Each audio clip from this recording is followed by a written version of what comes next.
Hi guys, we are here in Glasgow for the Scottish premiere of Talking Dolls.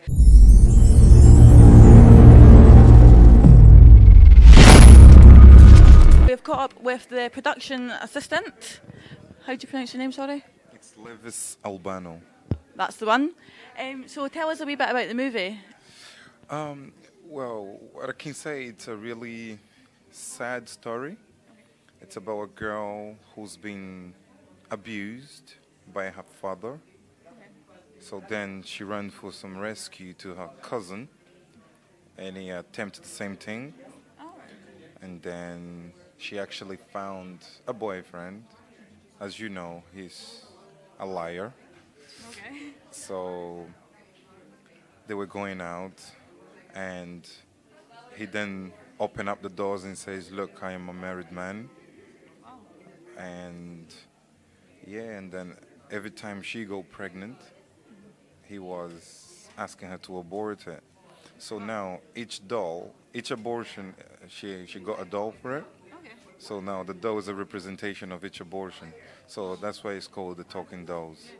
Really briefly, that's what the movie's about.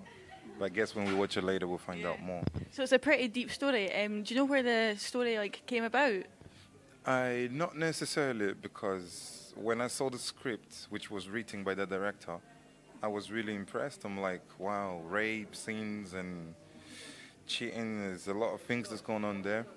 And according to the research I did as well, like in 10 women, there's at least one that goes through this kind of issues.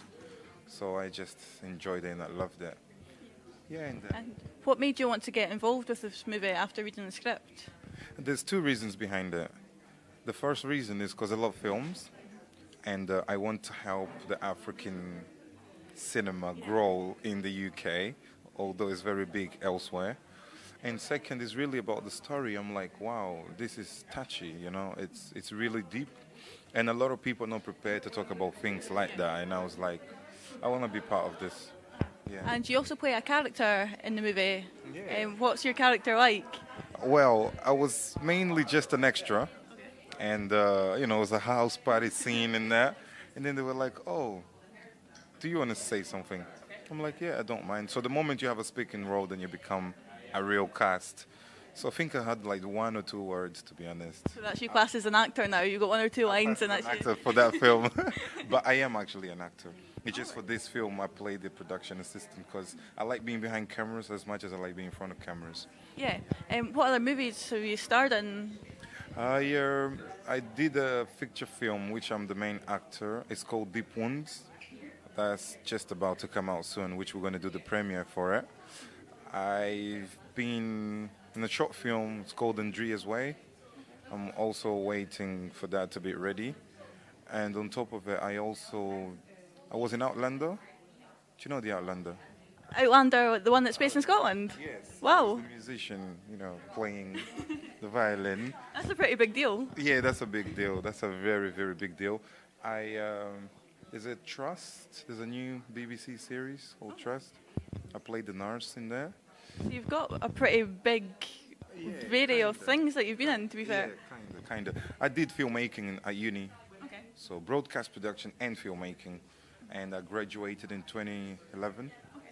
Yeah, so since then I'm just trying to, raise my catalogue, really. Yeah. And finally, is there anybody that you'd really like to work with? Yeah, my dream guy to meet is David Cameron. Really? Or James? Which one is it? David Cameron's the ex-Prime Minister. No, David. So it's James. So it's James Cameron. Nobody wants to work with David Cameron, to be fair. No, maybe one day. But James Cameron, sorry, yeah, that's the guy. And I actually watch a lot of independent films. So that guy in London that did Kidulthood, what's his name? Noel Clarke. Yes, I love this. I got a retweet of him when I was about 13. Yeah. That was me. I was totally over the moon with that. I love him. I think he's very creative. He knows what he's doing and he's a very good actor. He actually inspires me. Wow. Yeah. Well, brilliant. Thank you very much for your time and Thank you. looking forward to seeing the movie. Hi guys. So we have managed to grab one of the cast members. How's it going? How's it feel to be in Glasgow? Oh, it's beautiful. For my first time actually being here. It's great. A bit rainy, but it's a really nice place. Yeah. I think that's what's to expect when you come to Scotland. Rain all the time. that. Heard about it. Tell us about the character that you play. So I am playing Pato's girlfriend, and I'm in one of the scenes in the movie. My scene is basically I'm playing the role of the girlfriend, and it's a bit of a romantic scene. So it's kind of like a sex scene. So it was a bit challenging, I'm not gonna lie, but it was very professional. The cast crew were amazing. I felt really comfortable. Everybody was really friendly. So it was pretty cool, actually. Yeah, I enjoyed it. Is this the first movie you've starred in, or have you been in any others at all? This is actually my first movie officially that's been out to the cinema, and that's like one of the biggest things I've ever done. So I am really thankful for this opportunity. Yeah. So it's been amazing, yeah. And do you think any opportunities will come off the back of this? Definitely. The people I met, they're great people. This movie is going to be a great movie. A lot of people said a lot of like nice things. The entire production and everything has been amazing. So we've heard really good feedback from the audience. So yeah, it's going to be pretty big. And finally, what did you think when you read the script? I know it can be like quite daunting sometimes when you read a script and it's like, wow, but how did you feel? So it was easy for me because obviously if you are in the industry, so it depends on how you feel and how you feel as a character, how comfortable you can be. For me, it was really easy. It was really natural. So I think I've done a good job. Brilliant. Looking forward to seeing that. Thank you very much for your time. Okay, so we've caught up with Lauren. I know you're doing a few interviews. How did you get involved with Talking Dolls? I got involved with Talking Dolls through Levis.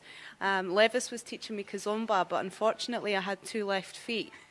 But he had faith in me to do other things, and it just so happened to be that it was interviewing the cast and the crew from Talking Dolls, which I'm very honoured to do. What are you looking forward to most about the movie? Well, I saw the trailer, and some scenes in the trailer gave me goosebumps. So I suppose, it was quite an evocative trailer to watch. I can't actually wait to see the rest. Brilliant. So what else do you do, bar the interviews? Apart from interviews, I'm originally a theatre playwright and a screenwriter from Kirkcaldy in Fife. Woo woo! It's a small town, so shout out to my fish wives. It is a fishing village, by the way. So yeah, coming from the theatre and coming from film myself, I've got quite a lot of background knowledge about that, and I understand the obstacles and everything through filmmaking, and but it's been a fantastic opportunity, and I'm happy to be here. Brilliant. Thank you very much for your time. And thank you very much for your time. Okay, so we are here with Suki, the director. What gave you the idea for the movie? Yeah, actually it's an experience I've seen from people so far in the couple of years, Like I've got friends that have been into so many abusive relationship. I've been, so many kind of relationship, So they talk to me about their relationship, and I found something very similar in all of them. Like, what? It's like life is unfair to people, basically. So it's more like I got it from real life experience, basically, yeah. And how long did it take you to write? Apparently, actually I think it took me almost a year to put it together, because I want to really develop each story, the plot, like precept upon precept. I just want to make sure everything connects together. So that's why I had to take my time to put it together. It took me about not really a year, but about a year. Yeah. And what made you want to come to Glasgow to do a wee premiere? To be honest, we've got a friend here by the name IB Media. He was part of the movie, so he decided to say, we've got some African community already in Glasgow, so let's take it over to them. Let's showcase the movie to them. It's nice to see something in Scotland for a change, because usually it's always England and we are kind of left out. Oh, that's really amazing. I appreciate that. So what? Yeah, I appreciate that. Did you enjoy the movie? Yeah, definitely. The movie was brilliant. I liked how it was left, the way it was left. I'm not going to say too much in case people go to see it, but that's another thing. Where can people see it if they want to watch it? I know it's not come out in movies, like cinemas as yet, but where could people watch it? Yeah, I think what we're going to do, basically we're taking it to Nigeria, Africa, basically at the moment. We're going to take it to Africa. Then after we take it to Africa, we we might definitely going to put it on some online platform, but that will be at the end of it. They're going to take some online platform, so by then people in the UK all over the world can see it. At least those places we couldn't take it to, because this is our first movie. It's a new experience for us in terms of our own content. It's a new experience for us, so we're still trying to get things. Basically we're still trying to find the ropes. To find out how things are done. Basically, yeah. And finally, what's the next steps for yourself? Obviously to write more stories, good stories. I love good stories. I'm a story writer. I'm a storyteller. I love telling stories, basically. So I want to write more stories and do more movies, and that's it. Yeah, brilliant. Thank you very much for your time. Okay, so we've caught up with Mark, the producer. Yes, I'm here. How does it feel to be in Glasgow? Well, it's wet, it's windy, but it's Glasgow. That's what I expected when you come here, I suppose. So how did you decide to get involved with this movie? I read the story when the director sent it to me, and I fell in love with it because it was very dynamic and very different in terms of not ending, or should I say, it's not something I've seen Nollywood shoot before. Yeah. It's very different in its own right and in its own way. It's not controversial, but it's subjects that people don't usually talk about. Oh, yes. So do you think that's a good thing? I would say yes and no, but I'm a filmmaker, and I would want a situation where I have the opportunity of telling the kind of story that I can relate to, stories that are realistic to the audience, and I think this is as realistic as they come. Yeah, definitely. Yeah. So what's next for yourself? And have you featured in films before? Or? No, I'm a producer, and I have featured in one or two movies, but... Such as? Three Kings is one of the films I did with Mofe Duncan recently, and the last 9 months I've done 4 films, and at the moment we should be looking at getting this one into cinemas in Africa. Yeah. So are you having any other premieres around the UK? No, not at the moment. We're looking at getting into Manchester because there seems to be a light concentration of Afro-Caribbean people around there, and because of that I think it's a place we need to go. Yeah, definitely. Thank you very much for your time, and best of luck for the future. Thank you. Bye.